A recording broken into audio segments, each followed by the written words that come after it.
Yo, what's going on? It's going down there. I'm Jay the Don. 3 weeks of the podcast. This is JB the Poet. And you're watching the Christoph Lee Show. So why not check it out?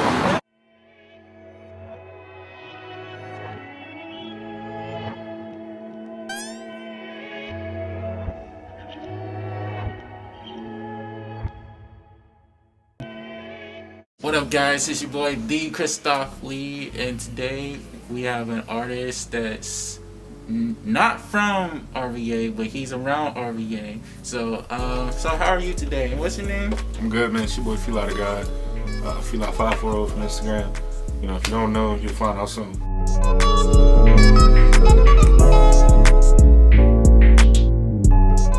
So originally, my family is from DC. My mother's family is from Petersburg, but she grew up in Germany. I used to live in a place called Louisa. It's about 45 minutes from here. And right before my daughter was born, actually right after she was born, I just needed a relocation, change the scenery. I was getting in too much trouble. I just needed something fresh. And so I picked up me, my brother, my girl, my kids, and we just picked up and we just moved. And I've been here ever since. I've been here I want to say 5 years now, maybe around that time. So at this point, I'm a Richmond nigga. Well, just before I even say that, I will say I have a couple different things out. It's just, I also have a SoundCloud, so there's a lot of stuff there. Mm-hmm. I kind of pick and choose what goes where. So there's a lot of content out on YouTube, the whole 9 yards, which, you'll get more familiar with, of course, because now you know who I am. But as far as my personal influences, early on, what kind of started me getting into music, I was a huge Bone Thugs-n-Harmony fan growing up. My parents used to play R&B. I was Anthony Hamilton, Joe, Music Soul Child, Keith Sweat. I also used to like a lot of different types of, not a lot, but I like some different rock music. Chiodos, Rage Against the Machine. Just a lot of different stuff kind of goes into what makes me as an artist. I think I don't really take stylistically anything from anyone. But I do have influences that have kind of shaped the fact that I don't really stay in one lane. There are some people who rap and they just rap. Some people who sing and they just sing. I feel like me, I just kind of, depending on the way the beat's going and how I'm feeling in that moment, you never really know what you're going to get. Because I don't even know. So I would say right now, my favorite rappers, shit, that's hard. I gotta say, shout out Stay Solid Rocky from out here, from Texas, but out here, I'm a huge Stay Solid Rocky fan. I'm a fan of a lot of my peers. I know that's not the popular thing to say, right? But I mean, I'm not gonna, hide, guess how I'm really feeling. So, I really rock with his music. I gotta say, I'm newly starting to like some of Gunna's music. I was never a fan, but he's got some hard stuff. Thugger. That's really it. I don't really listen to a lot of new people that I can kind of think off the top of my head at the moment. It's not really a long list of who I'm really checking for at this moment. I think a lot of the times, I listen to the people around me. So, my brother Petey, shout out Petey Mills, Scuddy, LV, Stefan is my favorite singer, the Devotee. He's the engineer who you just met when you got here.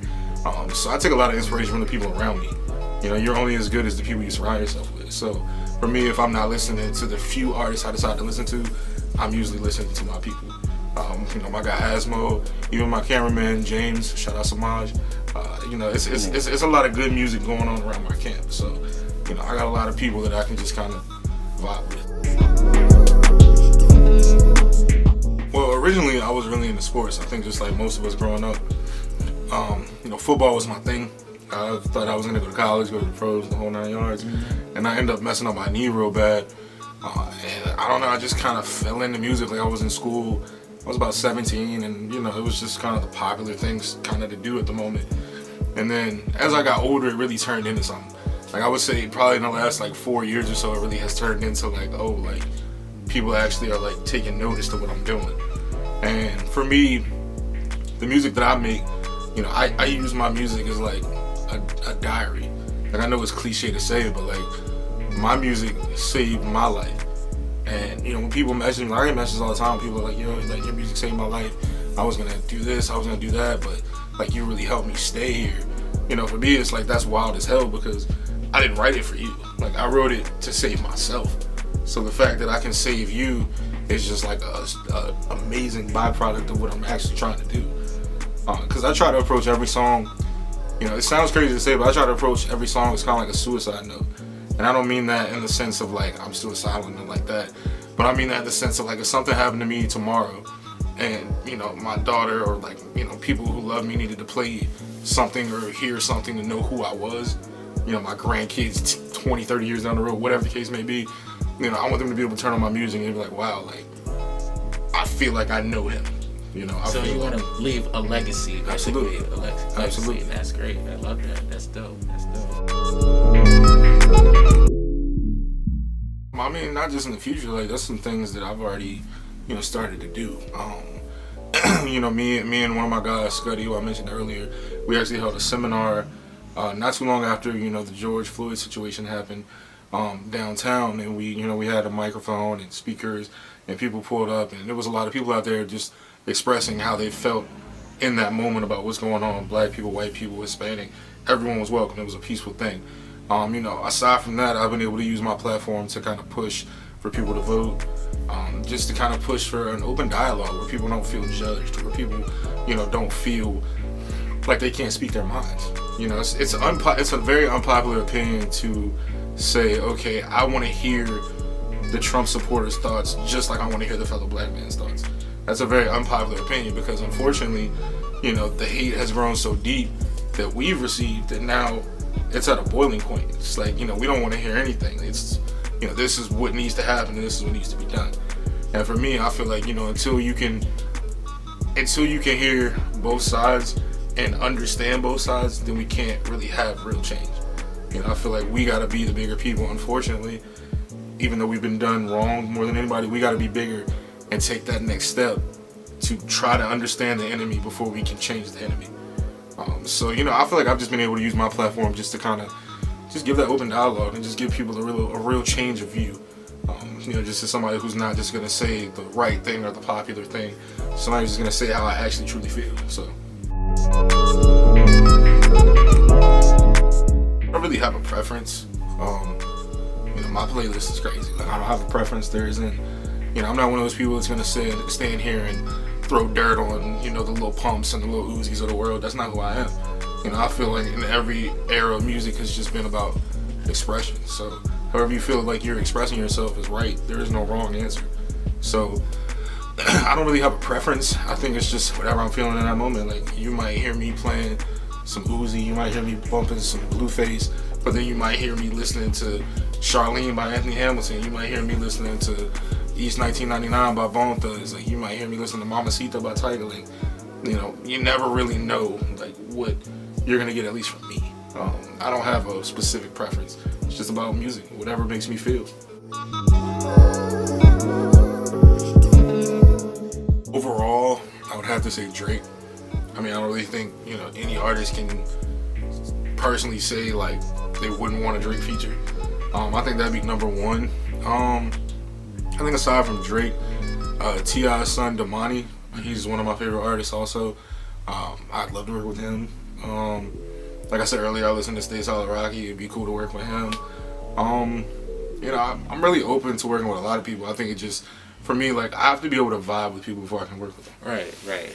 You know, like, I can't just go into a studio setting, at least not if it's something that we're trying to create, like, cohesively. You know, I can't go into a studio setting and just, we've never met a day in our lives and try to come out with something, because it's going to be generic. Right. You know, now don't get me wrong, I've had people pay me for features and stuff like that, and I'll go to the studio, we've never met a day in our lives, and we'll get it done. But if it's gonna be real and cohesive, like, it's gotta be people I can vibe. And it feels better when it's genuine and you guys are just clicking together. So it's kind of like in sports when fans be talking about particularly the NBA, they want to trade this player to get this player back, but people don't take into account the locker room, the personalities, team chemistry, all that. So I think that goes in the same with music, because with different people that we're working with, because it's like you said, you want it to be genuine, you want it to be real. That way it feels more organic, and more people are going to listen to it. Exactly. You don't want to put out in anything that's forced. It's just not going to be the same.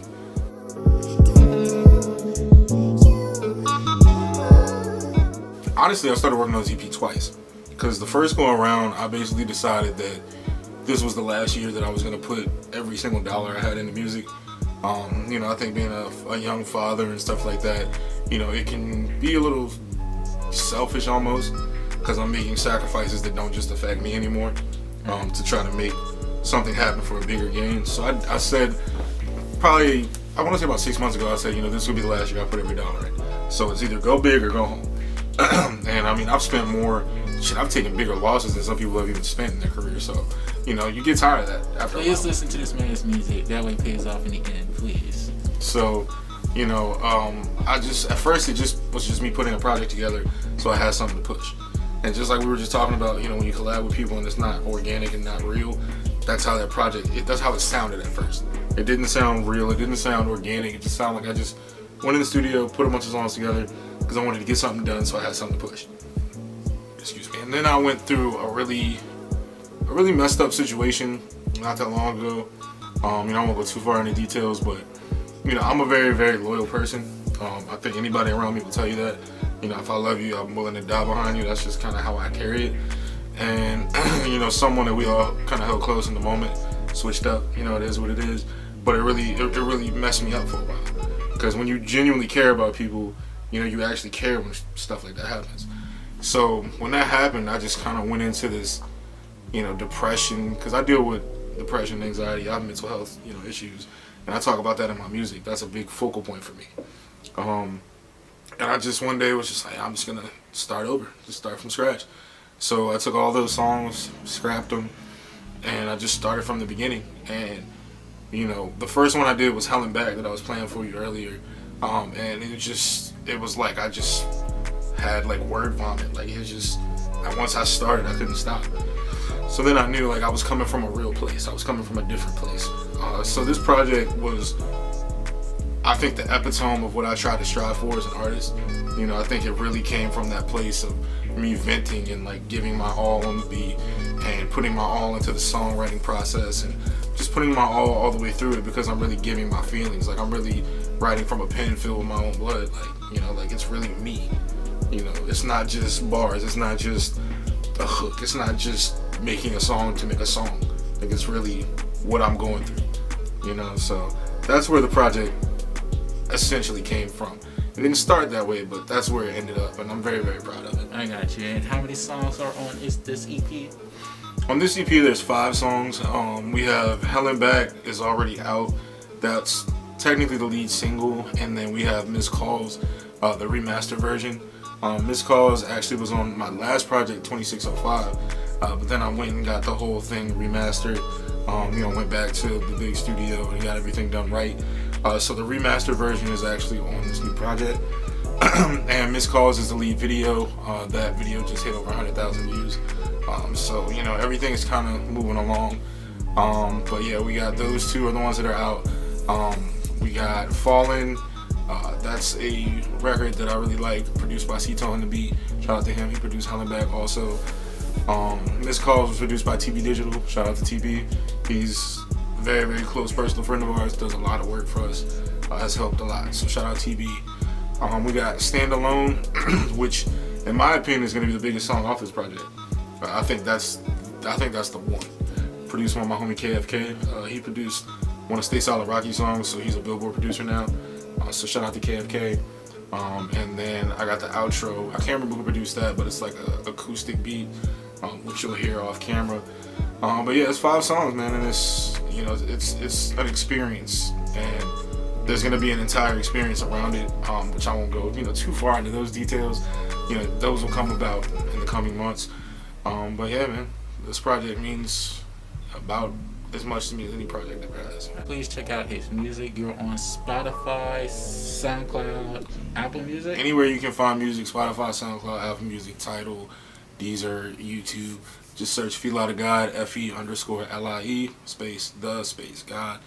I'm on Instagram at FE_LIE540. Same thing on TikTok, same thing on Twitter. I'm on OnlyFans, but you gotta find that one for yourself. Yeah, man, I'm all over the place. So, you know, just come vibe out with me, send me a DM, you know, whatever. I always respond. Real down to earth, cool guy. So, yeah. All right. I see you guys next time.